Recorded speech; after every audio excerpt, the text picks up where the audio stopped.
Stop with the questions. Celebrate. And then they say, is Donald Trump an intellectual? Trust me, I'm like a smart person. Yosemite's one of the wettest we've ever seen from the standpoint of water. Mike Lindell's a conspiracy. But you haven't. Person, woman, man, camera, TV. They said nobody gets it in order. It's actually not that easy, but for me it was easy. Amazing. He can't sit down. He's got a burning in his butthole. He's got a fire. He's got a flame coming out of his butthole. Big, massive dumps. Oh, I have a term for that. I call it corporate communism. Somebody sent me a thing this morning where they're talking about putting the vaccine into salad dressing. You see, this is a simple meme that you would find on the internet, but this meme is very real. You ain't seen nothing yet until you see the flaming butthole. Putting us on our knees to China. Now witness the firepower of this fully armed and operational battle station. Get in a long tube with a bunch of demons.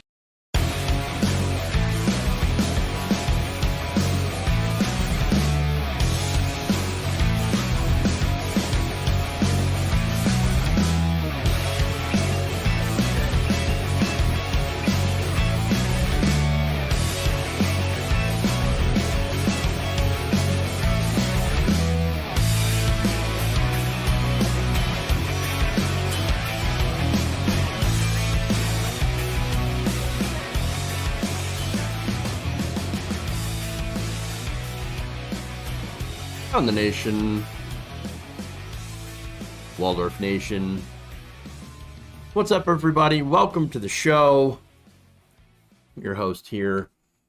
We got fun stories. So, first, we're gonna continue. We're gonna wade back in to the Elliot Page so-called controversy. I don't really see what's so controversial about not dead naming people, but we'll get into it.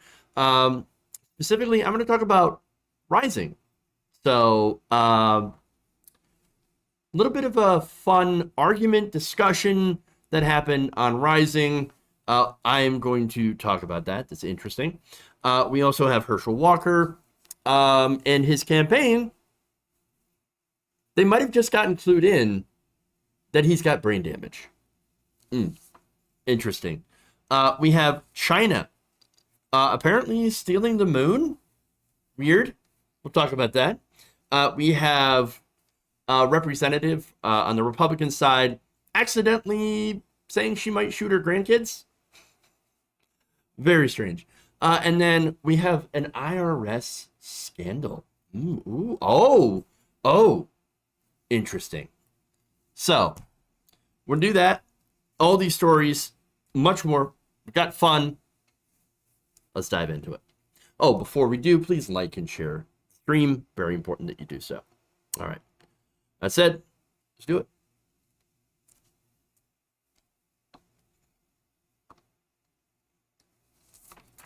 Okay.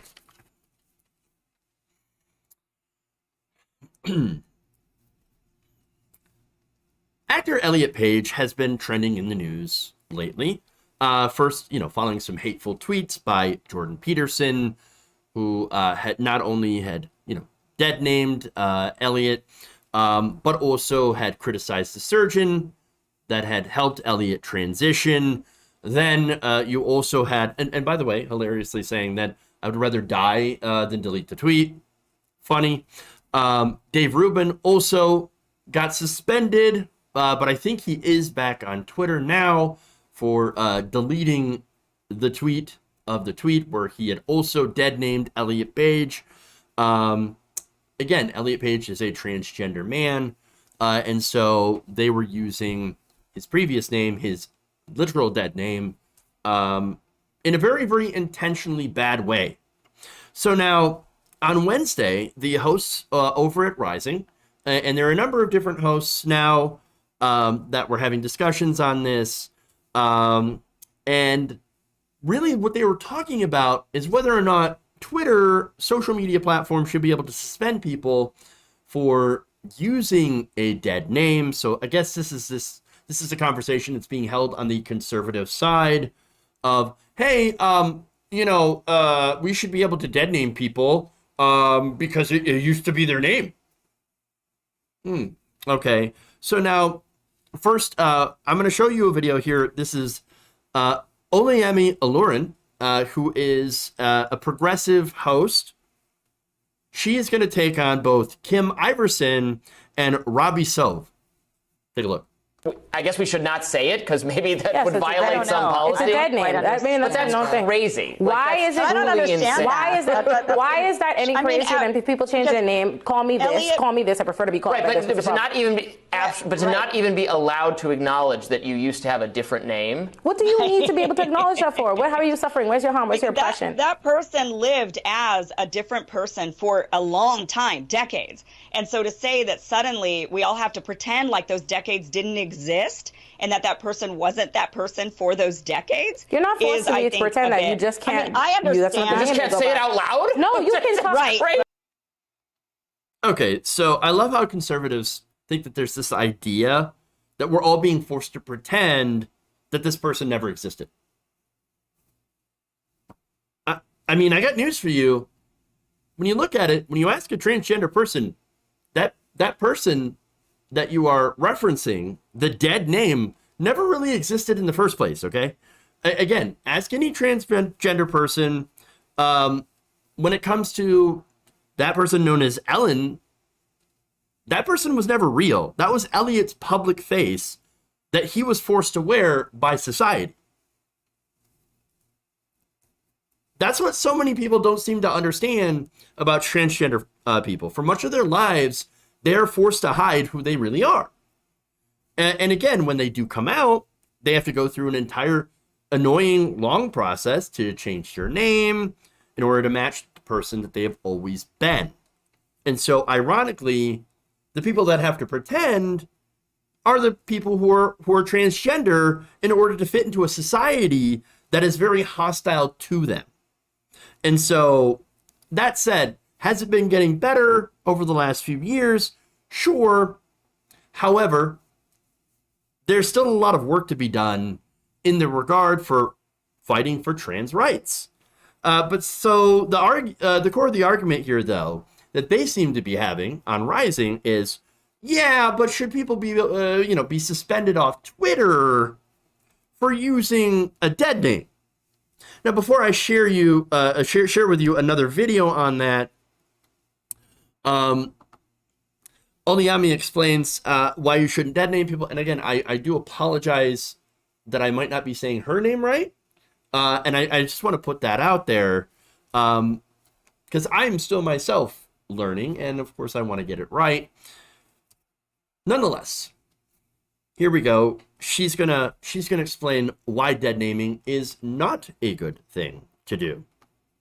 It's very simple. This person, there's a trans man now, Elliot Page. That is their name. That is the name that they go by. I said him and I said Elliot Page. Exactly. Absolutely. Their dead name is their dead name. They don't go by that anymore. They find it dehumanizing or diminishing to their personhood to be called that. And that is what it is. It's not uncommon. People change their names all the time and we use the different names that they go by.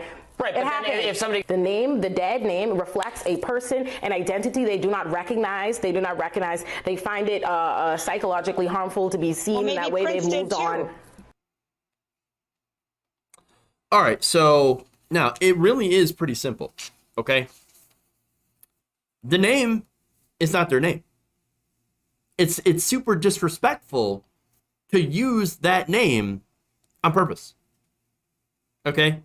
And this is very important to point out because understand that there's a lot of regular people out there who are kind of like afraid of making a mistake.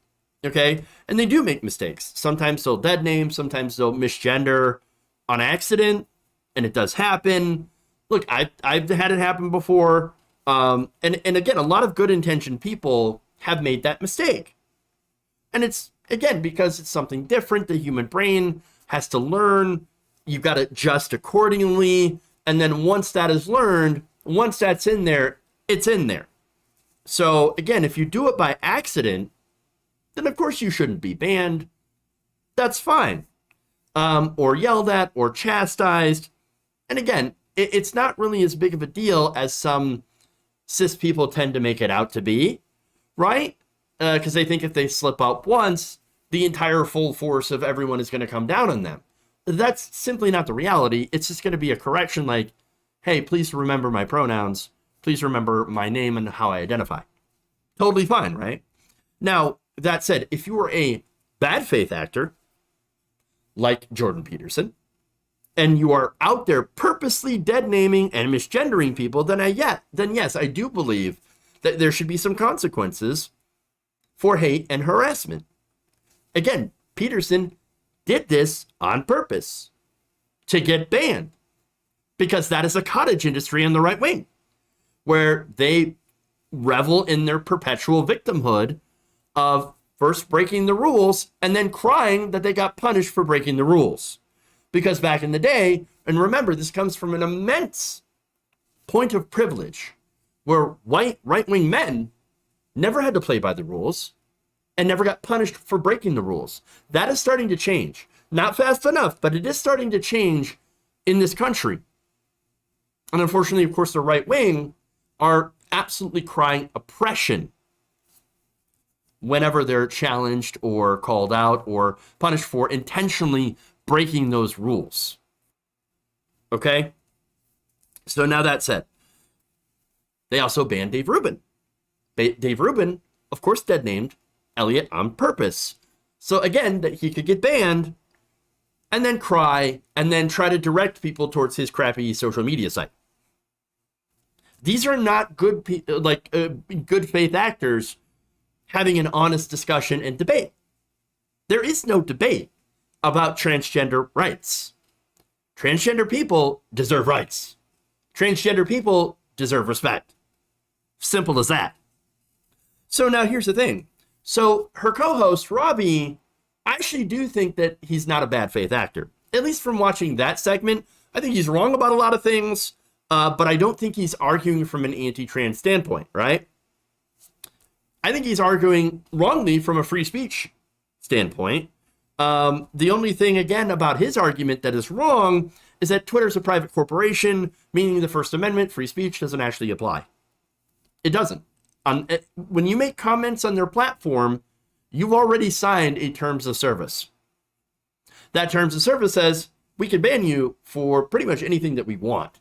If you choose to ignore our rules, then we have the ability to ban you. And that's it. That's it. And so agree with it or not, and you can certainly disagree with it, of course, and we can have a discussion about that and whether or not you should nationalize these platforms so that then the First Amendment can apply. And that's a different related conversation. But right now, as a fact, private corporations, you do not have speech rights on their platforms. That's just a fact. Pointing out those are not a defense of Twitter. It's just simply a statement of reality. And again, if you want to have a conversation about changing that and guaranteeing free speech rights, I'm more than happy to have that conversation because I think that there are benefits to having sort of a public utility of a social media company or a social media service. So that said, I'm going to have one last clip here of once again, Olame, I'm sorry, I can't get her name right, and it's bothering me greatly because this whole thing is about trying to get people's names right. But all right, so did I? Oops, I'm getting everything wrong today. So now I'm going to go to this next video here of her pushing back against, once again, her co-hosts. Take a look. Continuing to use it and not using the new name just to be, provocative or mean-spirited. Right. I mean, I guess I would use the name the person wants to use now, and I would recognize their gender identity now. But I do not think we should be for a public person, for someone who is well known to the people, for sake of clarity or for sake of biography, to acknowledge that they used to have a different name. You can acknowledge, seems crazy to me to say that we're not allowed to do that. But do you see how we sat here and we had this whole discussion? We acknowledged that they used to have a different name. We acknowledged that they had this life before that, but we never called them the name. Well, no, it's tiptoeing around it because of the rule. It's that simple. You're not, but you're not allowed. We had the whole conversation. Yes. What is the problem with that? You're not allowed to call somebody by a name that they don't go by anymore. Big deal. No, it's not crazy. Now, again, you can have a conversation about someone without the need to dead name them. I mean, it's as simple as that. I mean, if you want to say Elliot Page was in Juno before he transitioned, there you go. You just explain that person without having to bring up their dead name. It's really, really easy to do once you get into the mindset of actually doing it. Again, it's not difficult. It's not crazy. It really boils down into having respect for another person. And so that's what this conversation ultimately boils down to, is just making sure you have respect for fellow human beings.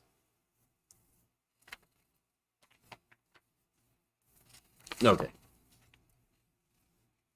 It's easy unless you're stupid. No, ignorance is not going to be a good defense here, because I think these people are not stupid. I think they're intentionally being terrible people.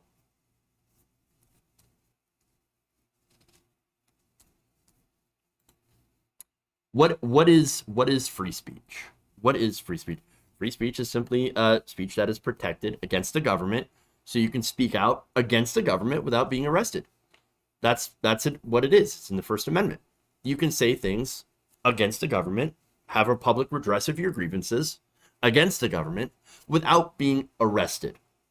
That is the definition of free speech. And so for everything else, again, you can't yell fire in a crowded theater because there are certain limits on the type of speech that you could do. You can't incite riots. You can't do anything like that. And so that is not considered to be free speech. Now, we actually do have very loose laws here considering hate speech compared to places like Europe that are much more tighter when it comes to hate speech, where you can get in legal trouble for it. And of course, we also have things like libel and slander laws where you can't go and intentionally lie about other people. So there are limits on speech already.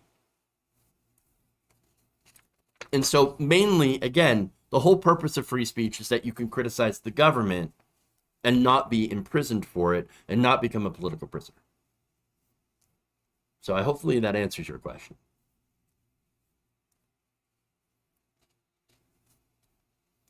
Except libel and slander isn't enforced. No, it's not that it's not enforced. It's that it's got a very, very high bar because you have to prove in a court of law intent. And so, and that, again, can be a very difficult thing to prove, whether or not they had intentionally lied about it, even knowing the truth and chose to lie. And again, there's also very fine lines between that and opinion and having an opinion. And so again, it's very nuanced conversations on this. Okay. Move on.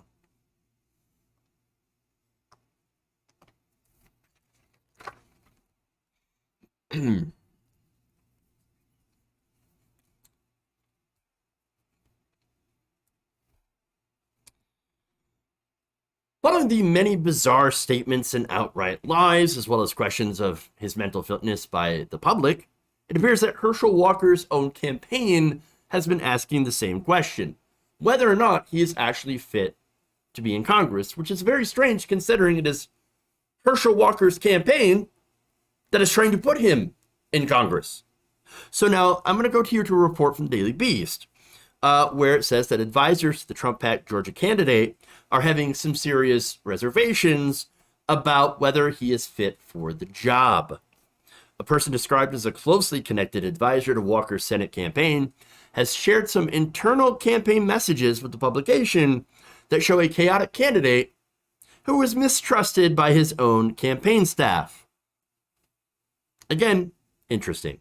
That advisor, who is remaining anonymous, tells the Daily Beast that Walker tells lies, quote, like he is breathing, and further said he has lied so much that we don't know what's true. We just don't know.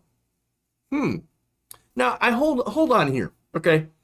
I thought when it came to Republicans, that's not a bug, it's a feature. The line. The consistent line. Again, we had a president who lied 3,000 times. What was it, 3,000 or 300,000? There's a ton of lies that came from the Trump administration. Constant lies. And so now you're going to have a problem with somebody lying? Weird. Okay, but anyway, maybe it's because some of the lies from Walker are just incredibly embarrassing as soon as you start shining light on them. Now, the advisor came forward with the messages after the Daily Beast reported on the multiple, 30,000 lies. Thank you. You know what? It was somewhere in between, and I forgot to add or take away a 0. But those advisors, by the way, had come forward with the messages after the multiple undisclosed children that Walker had. I remember reporting on that. According to the advisor, Walker lied to his own staff about his own children, which led the campaign to put out claims about them that were later shown to be false. So you know what's interesting about this, and why it's embarrassing Republicans, which normally do not get embarrassed easily about hypocrisy. Well, it's because, and I think this is because it has to do with the fact that he's a minority. He was the minority that was tapped by Republicans to talk bad about other minorities. I mean, why else? What other role do minorities play in right-wing politics? They're specifically tapped and hired and found to go and criticize black people or whatever group that they belong into. Okay? That's what this was about. So now, one of the things that we've known from Republicans is they love to get black men to say things about other black men like, oh, it's the culture. It's rap music. Where are the fathers? It's the culture. It's the culture. See, no, the problem, and I could see O'Reilly saying this because he probably already has. It's not the carceral state. It's not poverty. It's not the lack of opportunity. No, it's black culture. It's black culture. Black culture, understand, to them is inferior, and that's why there are no fathers, and why there's so much crime. It's because their culture is bad, and obviously, since it's their culture, it's a cultural problem. That means we shouldn't spend government resources in order to help lift them up, because it wouldn't do any good, because it wouldn't change their culture. That's how the racist right wing feels about black people. And so when they find a black person that is willing to say those things to help white supremacy, they're like, yes, oh, we love it so much. Because normally, honestly, people like Candace Owens, for example, are in on the grift. And so they know what they're doing. They're a party to it, and they're getting paid handsomely to do so. However, when it comes to Walker, I don't think he necessarily knows what he's doing. And that's the other issue, right? Now, again, he turned out to be a very famous hypocrite by not being a father to his own children, as we reported on that. And so that's one thing. And again, the consistent lying for other things. For example, he has claimed that he was a trained FBI agent and worked for law enforcement, which of course is not true. I worked in the FBI. Okay. And I was an agent, And I was trained. Oh, really? It says here that you never worked for the FBI. Oops. That's embarrassing. Not only that, but he has told other lies about his academic record, forcing his campaign to delete claims from his official bio. He has overstated his business success. He's also taken credit for founding a veterans support program, again, which he did not. And he also claimed that former President Donald Trump has never said the 2020 election was stolen, even though there is pretty much at this point hours of videotape showing otherwise. So this guy is out there telling the most preposterous lies. And of course, easily debunked lies. And so here you have the campaign saying, oh my God, what are you doing? This isn't the grift. This isn't what you're supposed to do. No, you're only supposed to say bad things about black people as a black man. And then, you know, but you're going out there and you're saying the most ridiculous, preposterous lies, and you're embarrassing us. In fact, the sources told the Daily Beast that this whole thing is, quote, a campaign's worst nightmare. And this is my favorite quote. It's like a shit show on a train in the middle of a wreck. Wow. There you go. There you go. So now look, obviously this guy's a serial liar, but also it is very likely that he does have brain damage. And not, you know, and it's generally likely from all the head trauma from football. And look, I think maybe his lies, these weirdo, preposterous lies, look, this team might actually have a point. His brain might be literally broken. And so maybe he sees those lies as actual reality. Maybe he actually believed that he was an FBI agent at one point. And so if you don't know what the reality is, are you going to make things up? Likely. And that actually kind of makes me feel pretty terrible for Herschel Walker for a couple of reasons. For one, the brain damage. Okay. And secondly, how Republicans, again, he was urged to run by Trump. And so it makes me wonder if these people on the Republican side searched him out and said, oh, this guy's an idiot. We'll go in and use him for a campaign. I mean, again, he might be, he's smart enough to do exactly what we want. And so we're going to try to use him and push him and elevate him so that he wins and he'll do whatever we want. Now, the problem is with that is that the campaign likely didn't realize how bad his brain issues actually were. And now that they know, they're like, oh my God, abandon ship, red alert, we got to get out of here. It's a really sad story. It's an incredibly sad story.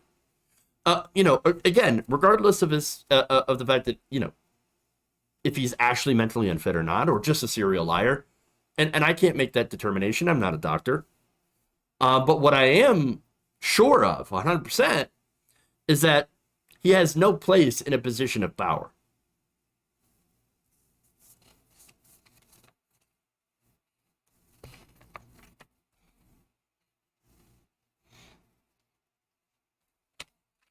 They are using him, says Lisa on Facebook. Yeah, regardless of how they're using him, they're definitely using him. I definitely agree on that. All right. Moving on.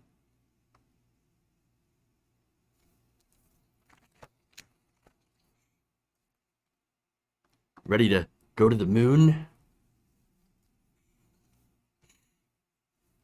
China, sheesh, you could gluttonous swine. You want everything. First our technology, next our meat processors. Now you want our moon? Our moon? That was Newsmax host Eric Bolling claiming that China is stealing the moon. stealing the moon. This is not a parody. This is not an SNL skit. It's Newsmax, which claims to be a news organization. They claim. But look, before I get into how this is preposterous and why, let me show you the full clip in context and get his full reaction, because it is gold. And finally, did you see this story? It definitely was. It made me say, wait, what? China's National Space Administration may be planning a takeover of the moon as part of its military space program. According to our NASA administrator, Bill Nelson, he acknowledged that the American Space Administration has, in fact, been very concerned about China's landing on the moon and its agenda of hacking the moon. Hijacking the moon. China, sheesh, you could gluttonous swine. You want everything. First our technology, next our meat processors. Now you want our moon. Our moon? I said it. We were there first. We planted our flag, our moon. We'll gladly rent you some space for all your damn factories. Hell, you probably own our moon debt in a few years anyway. Hacking the moon. They're hacking the moon. Oh, was that hijacking the moon? Oh, that's right. Wow. Okay, so obviously, here's the thing. You can't actually steal the moon. You do know that, right? It's the moon. It doesn't belong to anyone. It's not anyone's to steal. It's not. I'm sorry, but it's not America's moon. The United States doesn't own the moon just because we went there. Okay, it literally belongs to the entire planet. Literally by treaty. Again, I'm going to read you the actual treaty. It's called the Outer Space Treaty. And it was signed back in 1967 and is recognized by 111 nations, including all major spacefaring nations. That includes China. Let me read you some of the provisions. Now, the Outer Space Treaty says the exploration and use of outer space shall be carried out for the benefit and in the interest of all countries and shall be the province of all mankind. Outer space shall be free for exploration and use by all states. Outer space is not subject to national appropriation by claim of sovereignty, by means or of use or occupation, or by any other means. Now, back in the 70s, a bunch of equatorial states actually challenged this law, this Outer Space Treaty, and they lost. They claim that the areas that were geosynchronous to them, that they somehow owned. They owned the parts of the moon that were over their countries. That did not go over well. Okay?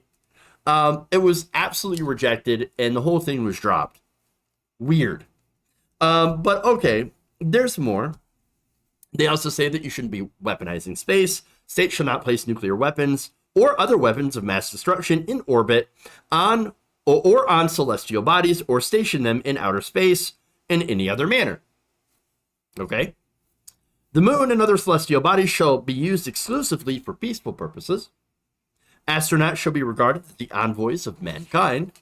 States shall be responsible for national space activities, or whether carried out by governmental or non-governmental entities.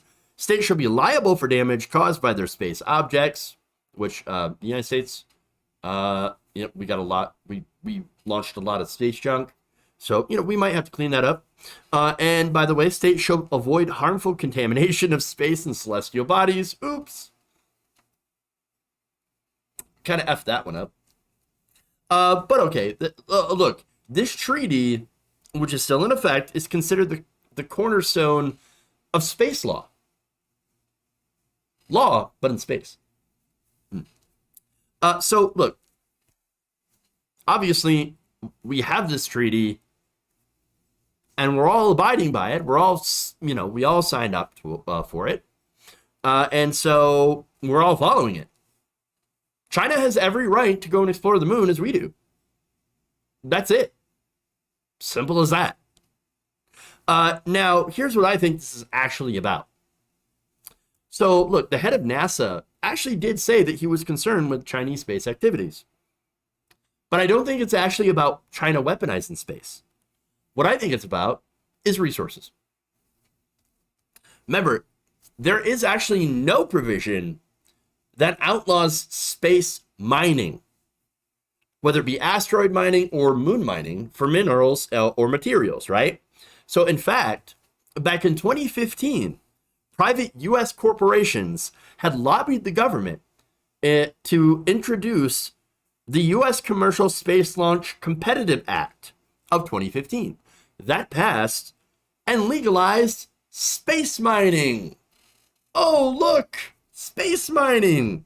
So now we've been seeing over the past few years other laws that are similar being introduced by other countries, spacefaring nations, including Luxembourg, Japan, China, India, and Russia, which has, of course, created controversy regarding legal claims over the mining of celestial bodies for profit.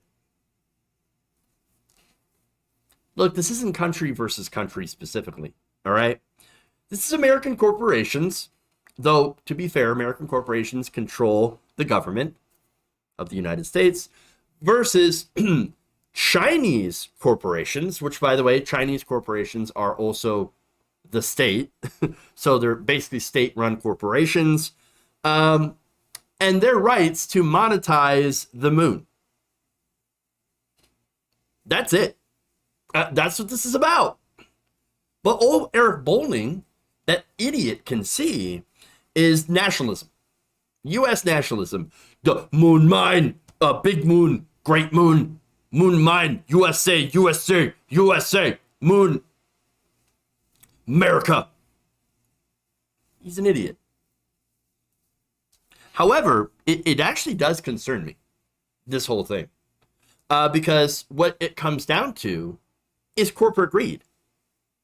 Corporate greed that is infecting the human desire to explore the universe. And so, yeah, that is a problem.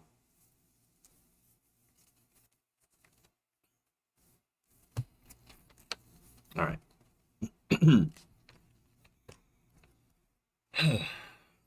Moving on.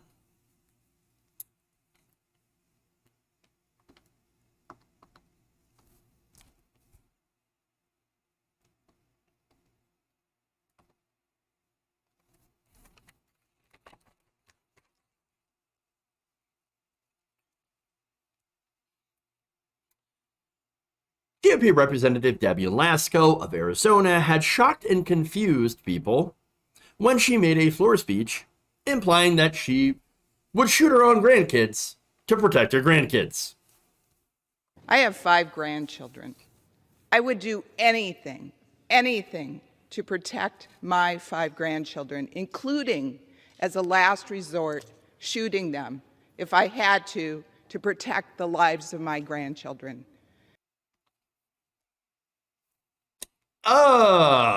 Oops. Look, here's the thing.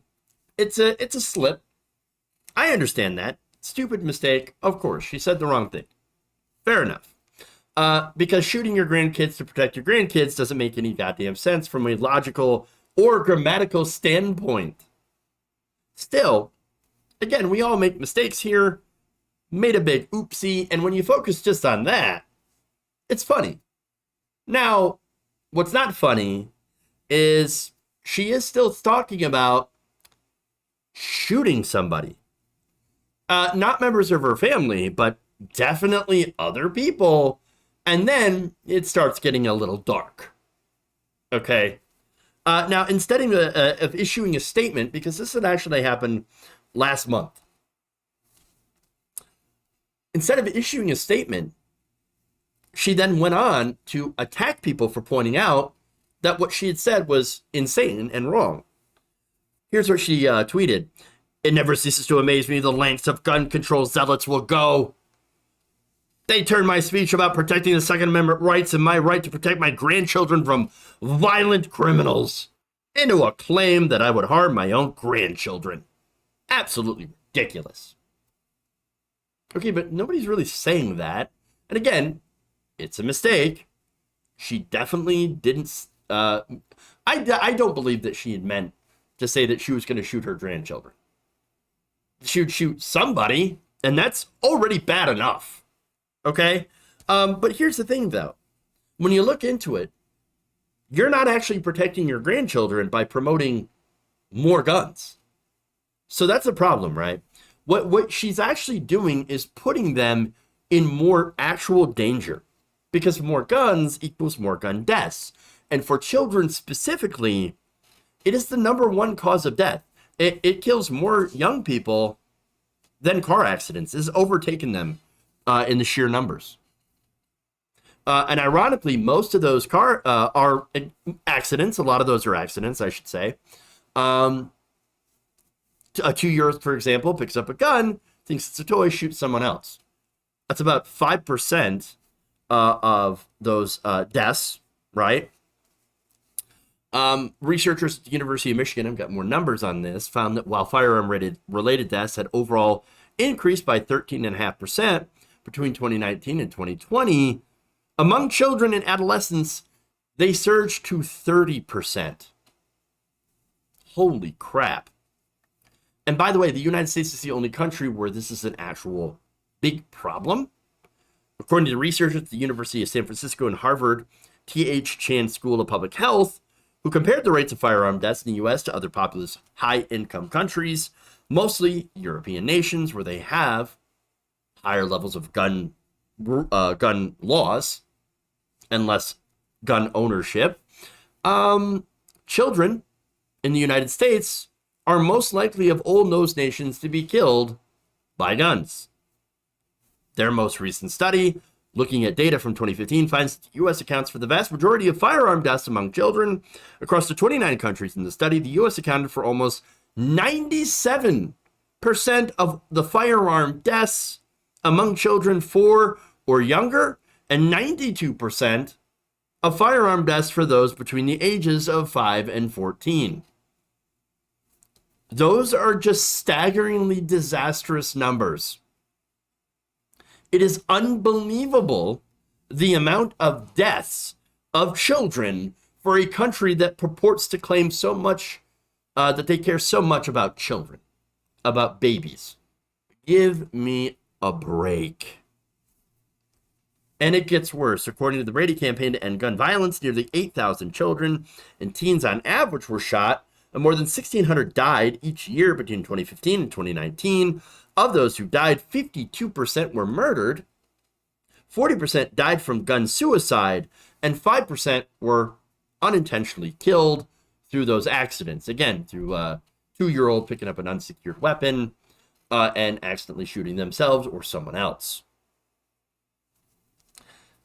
It gets worse when it comes to suicide, because according to a study published last year that looked at 134 cases of suicide among children between the ages of 5 and 11 in the U.S. between 2013 and 2017, those researchers found that guns were the second most commonly used method of suicide. When guns were used, in every case where details were available, the child obtained a firearm stored that was stored unsafely in their home. So understand what all of this means.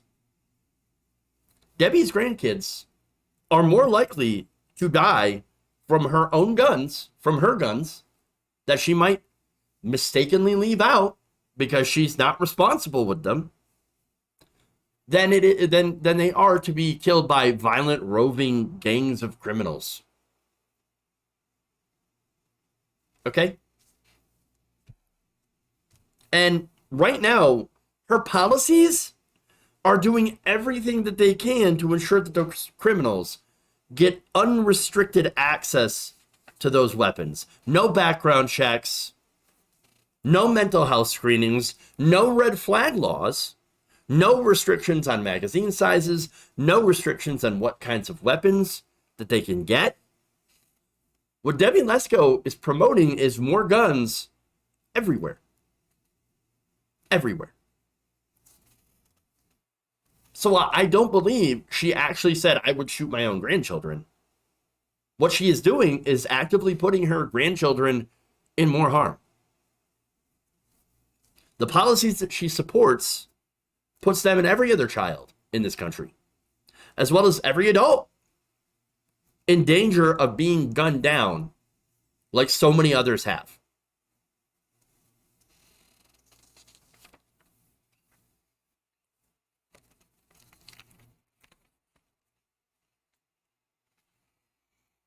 All right.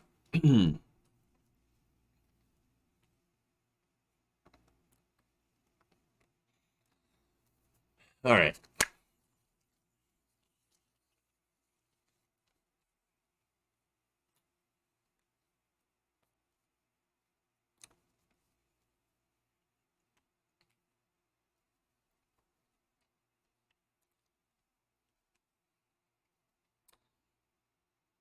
A Trump-appointed IRS official is being accused of targeting Trump's political enemies using the IRS as a weapon. Now, let me give you the story here that broke yesterday. Former FBI Director James Comey and his top deputy, Andrew McCabe, had faced, according to them, rare and intensive IRS audits after investigating former President Donald Trump, according to the article by the New York Times.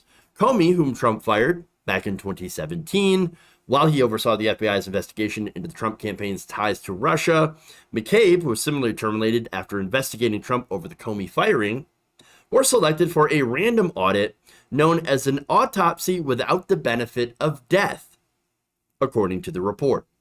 So, yeah, to show how rare this is, out of about 153 million individual tax returns filed in 2017, only about 5,000 people are selected for this type of invasive audit. Most of them usually happen to be poor people. I'll get to that.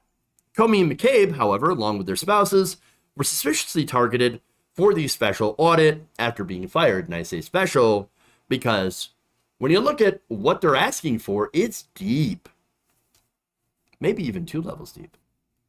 According to the report, the 2 men were selected for the IRS research program that uses something called compliance research examinations. Unlike typical audits, these audits force individuals to produce bank records, copies of checks, receipts, and letters, effectively recreating their entire finances for the years in question.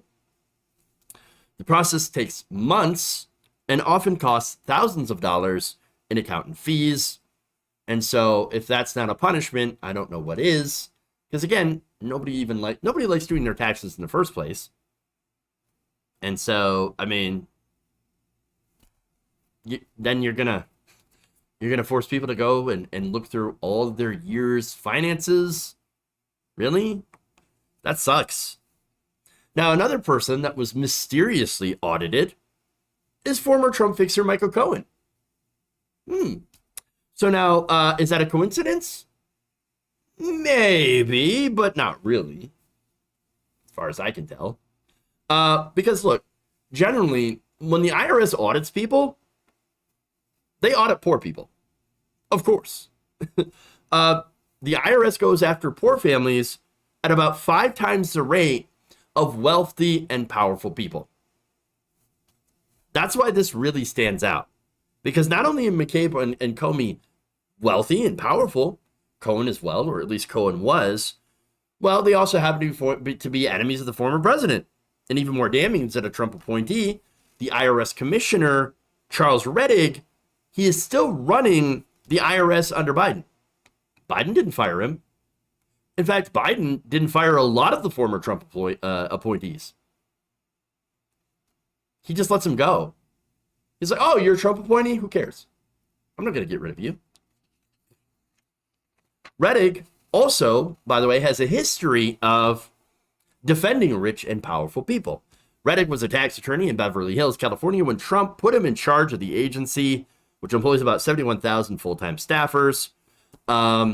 He was once accused by the IRS at the time. Oh, I'm sorry. This is who Rettig had defended.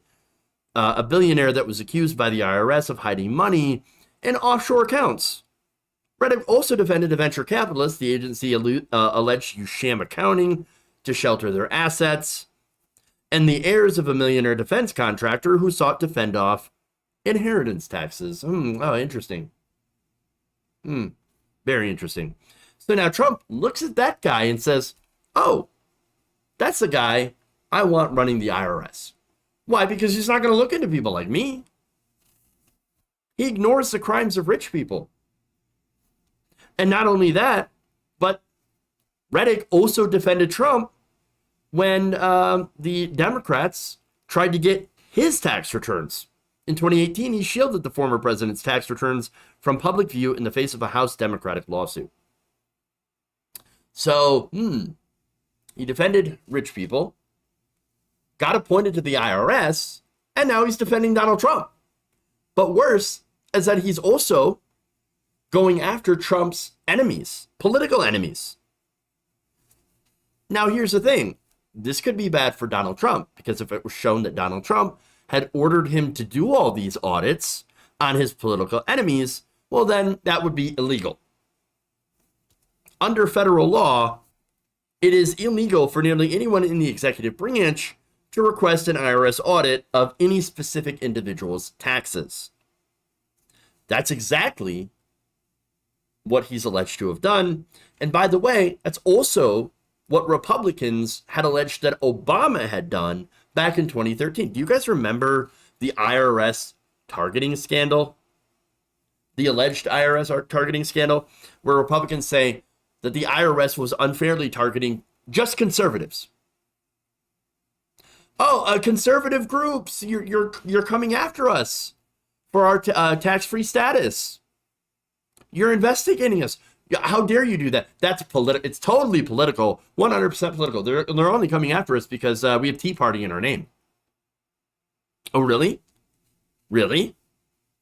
How come then there were progressive groups that were in there that were also being audited? Now, another fun fact of who was basically in control of the FBI at that point was James Comey. Comey had told Fox News that their investigation into the Obama administration had found no evidence warranting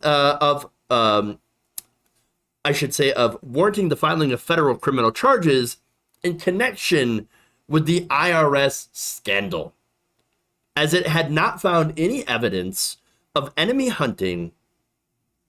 And that, of course, later on, the Justice Department in 2015 had declared that no criminal charges would be filed against the Obama administration, the IRS, for their alleged targeting of these conservative groups. Now, that was supposed to be that. But then guess what? Trump gets into office, and in 2017, the Trump administration settled a lawsuit filed on behalf of more than 400 conservative nonprofit groups who once again had claimed that they had been discriminated against by the Internal Revenue Service and had settled for an undisclosed amount described by plaintiffs' counsel as very substantial. Oh, really interesting. Now, the Trump administration also agreed to settle a second lawsuit brought by 41 conservative organizations with an apology and an admission from the IRS that subjecting them to heightened scrutiny and inordinate delays was harmful. Again, these are just groups that wanted to get tax-exempt status from the IRS to do political activities. Again, here we had a situation where both conservative and liberal groups were facing increased scrutiny by the IRS. But the narrative from conservatives is that they were just coming after us and that it was politically motivated from Obama. Again, not true, because the 115-page report from the Treasury Department's Inspector General, this was released back in 2017, they found that from 2004 to 2013, the IRS did use both conservative and liberal keywords to choose targets for further scrutiny. However, they also confirmed the report, the prior 2013 report, that some conservative organizations had been unfairly targeted, but found the pattern of misconduct had been ongoing since 2004 and was nonpartisan in nature. So they were, again, going after both ideological groups, progressive groups, conservative groups, And there you go. That said, you know what they found? You know what they did? I should say Trump looks at this and says, I don't care. I'm going to go after my enemies, my political enemies, because I think Obama did the same thing. And there it is. And you know what they found? By going after James Comey? Comey's audit, which lasted over a year, actually found that he and his wife had overpaid in federal income taxes and received a $347 refund. Ooh, oh no, scandal. McCabe said his audit found that he and his wife had owed a very small amount of money, which they ended up paying, because of course, it's what you do, right? The revenue agent I dealt with was professional and responsive, McCabe told the outlet. Nevertheless, I have significant questions about how and why I was selected for this. Well, again, I think it's good to go after people who owe taxes, right? Especially rich and powerful people. I don't have a problem with that. But I do have a problem when they selectively find certain people and target them. And we know that these people were selected likely for a specific purpose because they had been a thorn in Trump's side. In fact, months before McCabe's audit, and this is, again, going back to damning evidence against Trump, Trump publicly questioned McCabe's finances, repeating a false claim about donations his wife had received when she had ran for Virginia State Senate seat. Was Andy McCabe ever forced to pay back the $700,000 illegally given to him and his wife for his wife's political campaign by crooked Hillary Clinton while Hillary was under FBI investigation and McCabe was head of the FBI? Just asking.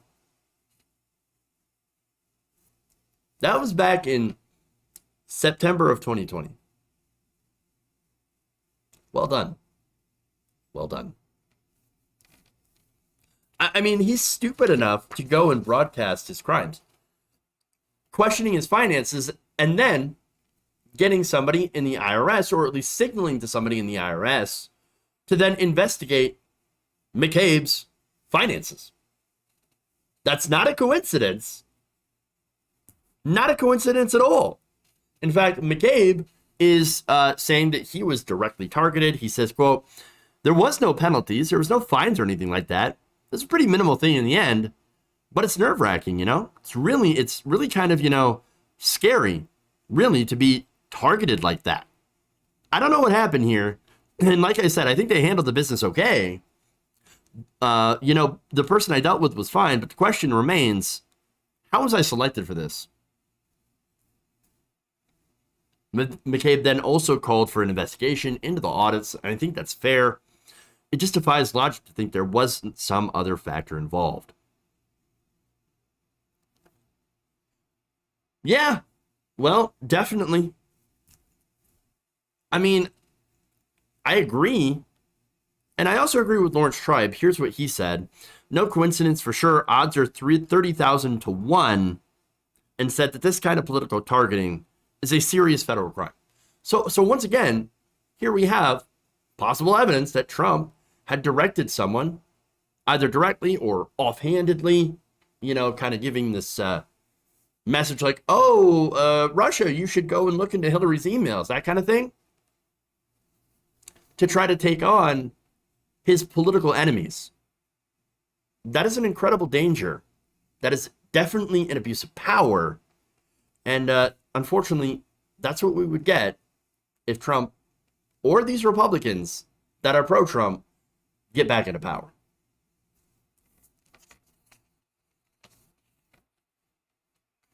All right.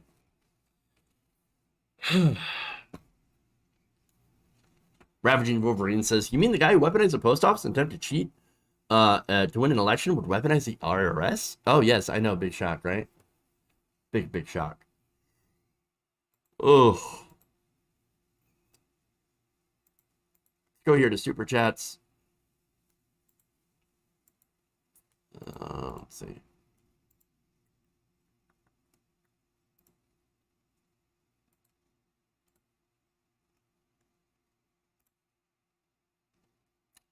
Virginia Mackey says, it's Ringo's 82nd birthday. Peace and love, everyone.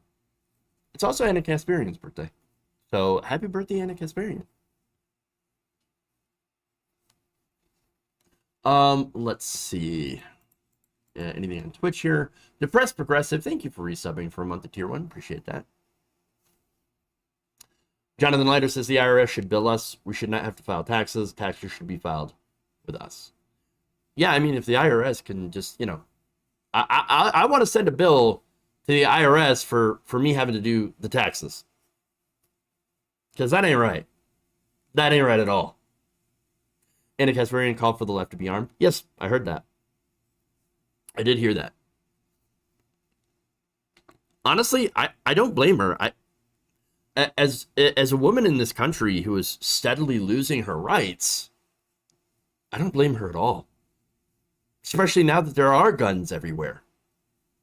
It is a scary time.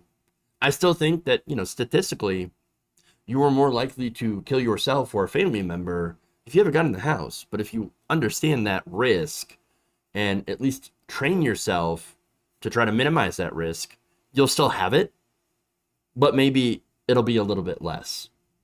I still don't believe that it's going to increase your safety, but I get it. I get why she says it.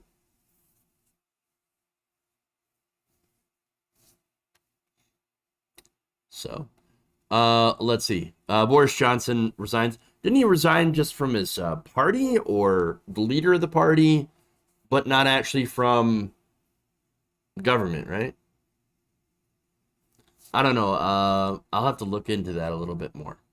But that's why I refuse to get a gun. It's also a race to a dystopian future. The more people get armed. Yeah.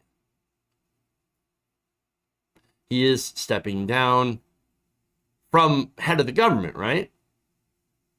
Or just from the party itself. See, that's what I'm confused about.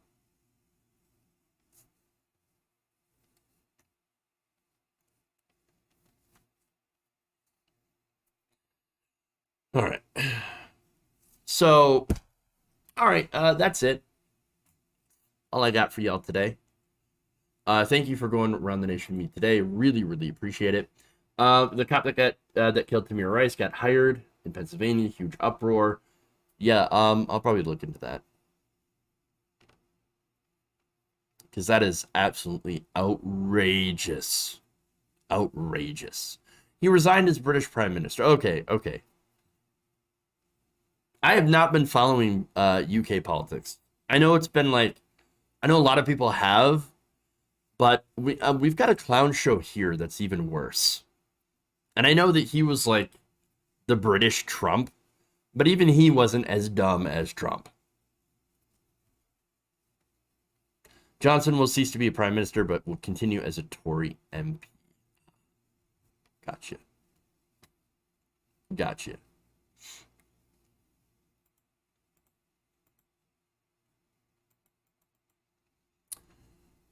All right, we're going to raid into, let's see who's on.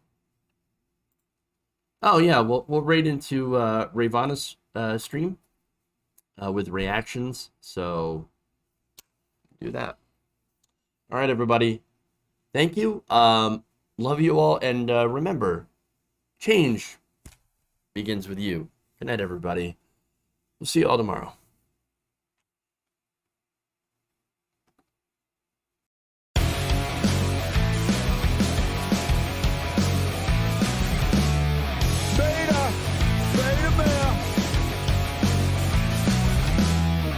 Big, massive dump.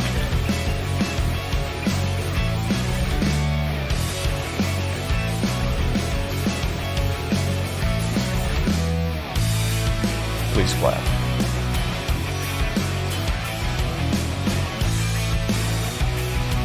It's not a salami sandwich. It's a viable baby in the womb. Disappointed!